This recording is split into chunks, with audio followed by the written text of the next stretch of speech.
Welcome back. You're watching Business Today, your one-stop show for the latest in the world of business on KTN News, the only name in business, of course. Now, Britain lifted many of its coronavirus lockdown restrictions on Monday as infection rates have fallen to their lowest since August.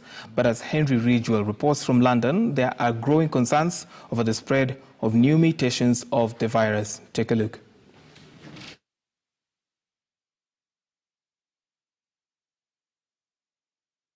We have lots of close links between the UK and Kenya, as you know, including our strategic partnership that His Excellency President Kenyatta and Boris Johnson, the UK Prime Minister, agreed last year.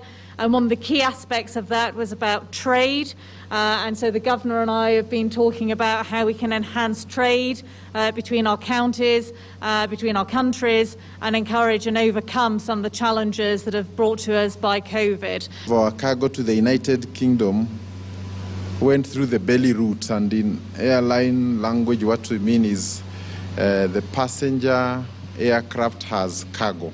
So when you remove the passengers, it means now it's only cargo. So it becomes very expensive for cargo to reach there. And most of our farms in Naivasha, Nakuru, Bahati, Njoro, and all these areas have invested heavily in crops, vegetables and fruits and all that we sell into that market.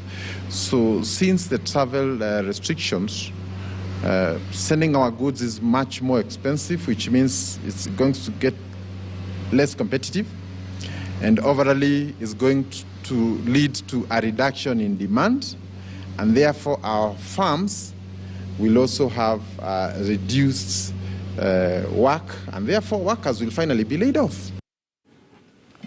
Impressive.